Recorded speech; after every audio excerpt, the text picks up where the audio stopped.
Hello Warlords and Generals, welcome back to my channel. Today we are covering the Nurgle demonic champions, leaping off where we left off, covering Nurgle's units within his demonic legions. And starting off, we are going to talk about our first entry, who is Epidemious, the Tallyman of Nergal, one of the 7 proctors of pestilence, those who preside over all of Nurgle's forces. Epidemious' job is to catalog the potency of Nurgle's many diseases, constantly scrawling and counting with a deadhead's abacus. He is born into battle on a palanquin carried by swarming carpet of Nurglings. These Nurglings are silent, however, for they know that the importance of his task and get swift punishment if they even let out a belch or a chuckle that might interrupt his work. These Nurglings also function as his bodyguards, scratching and biting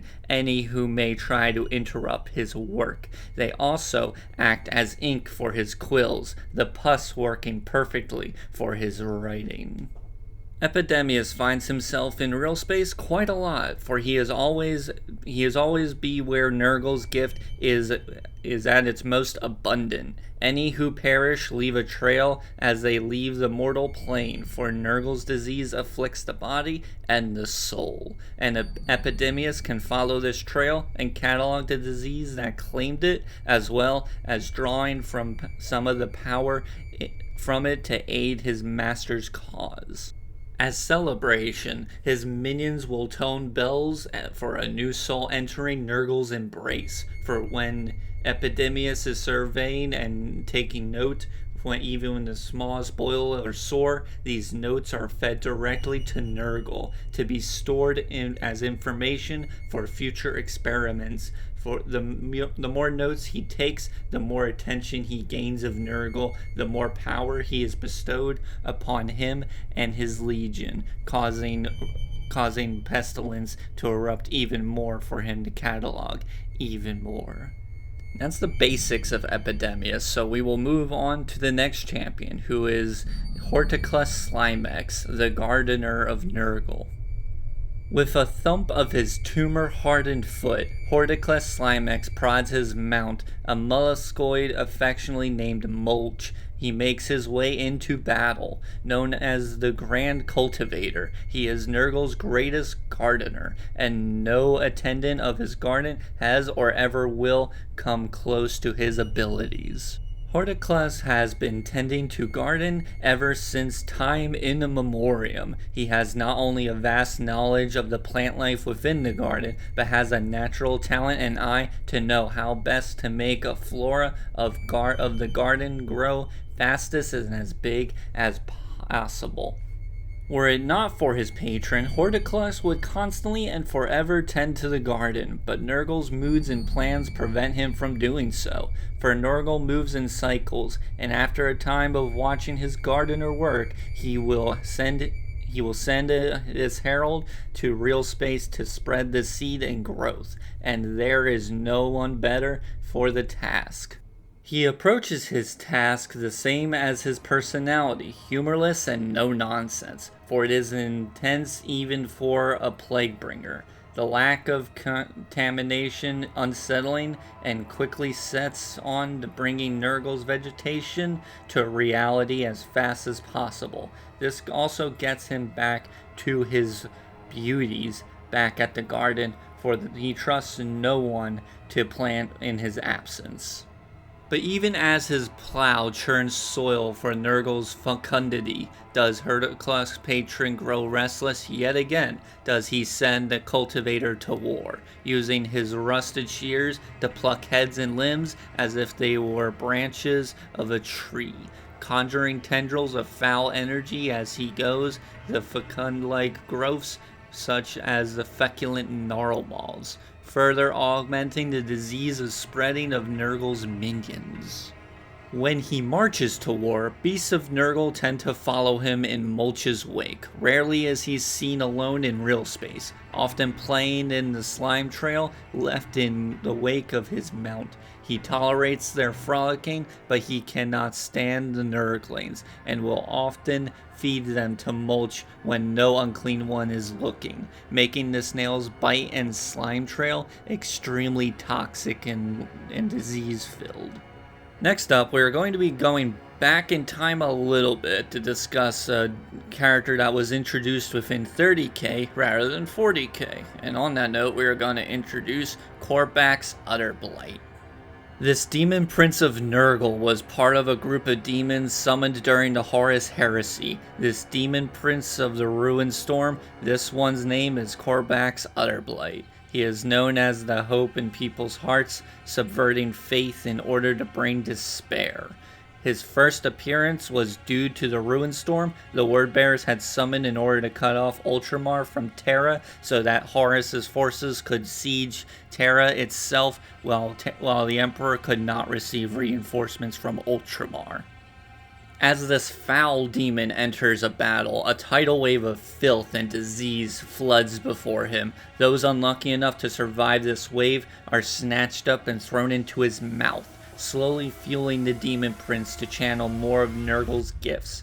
His only appearances were 2 times. Once during the siege of Terra, being summoned by Typhus and Zardul Bayak in order to corrupt a subcult of the new imperial cult.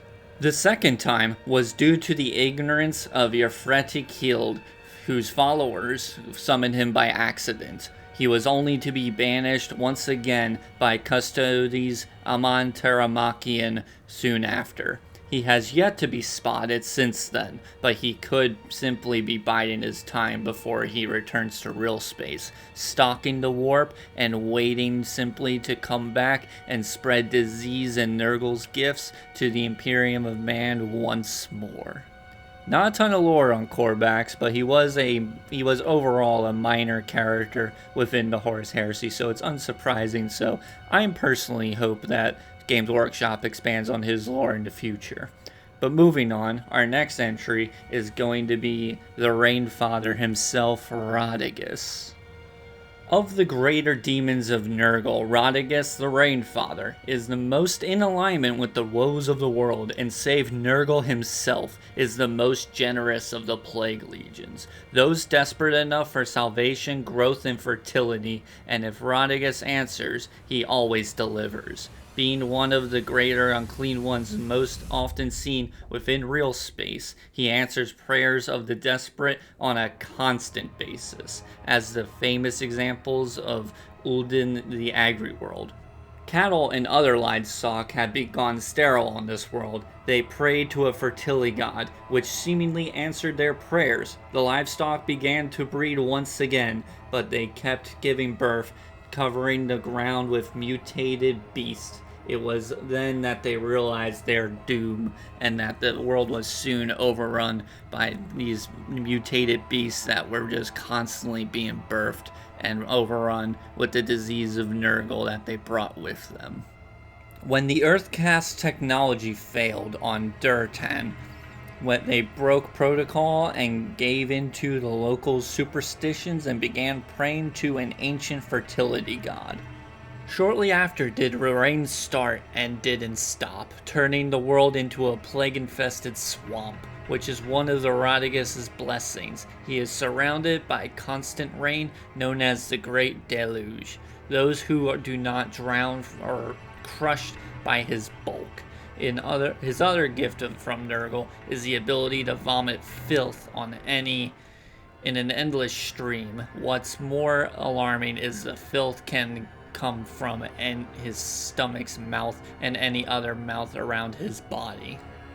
This liquid is hyperacidic, being able to melt ceramite within seconds. With these deterrents, Rodigus has little reason for real weapons, so he carries the branch of a hornbeam tree. Of all the alien life within the garden, the hornbeam tree is Nurgle's favorite, for it starts as a seed, sprouts, grows to mutates, and then gets sick, and dies, leaving a seed behind to restart the cycle.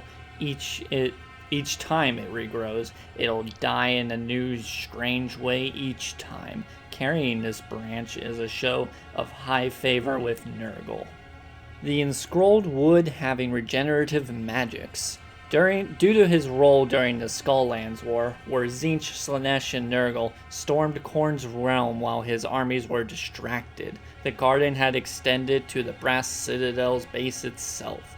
Only thing that stopped this assault was the combination of the underground forges drying out the vegetation, and then the stray spark from a flamer of Tzeentch caused the garden to catch fire. It was Rotigus whose quick thinking and use of Nurgle's deluge did the fire not reach the mansion itself. Since this time, Rotigus has been in ascension. Many of his fellow Great Unclean Ones look on with sibling jealousy, for they know he will soon reach exalted status in Nurgle's eyes.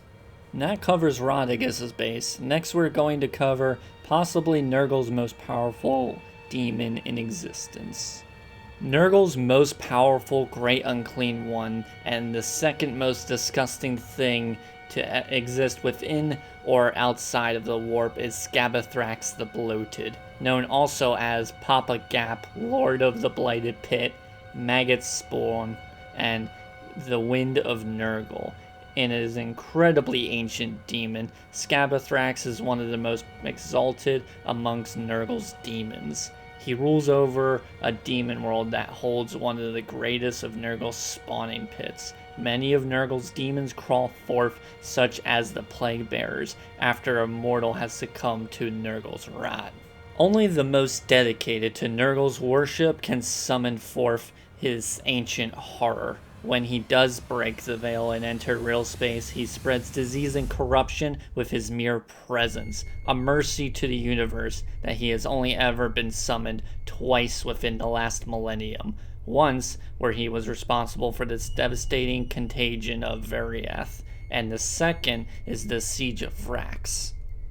He is, as most Great Unclean Ones, disgusting to behold but jovial in personality, humming merrily as he lumbers forward, surrounded by blackening clouds of rot flies and having thousands of Nurglings scamper around his frame and feet. Wherever this Greater Undeemed One trend, and flora and fauna rot and die almost instantly, turning to slime. Even Ferrocrate crumbles almost instantly as he treads noxious pools of corrosive material pool, even more acidic than most of Nurgle Demon's fluids. He carries a giant rusted cleaver known as the Blade of Decay. Anything that this blade strikes decays instantly. Armored vehicles rusting and soldiers struck turn into slime in a rapid fire speed of infection.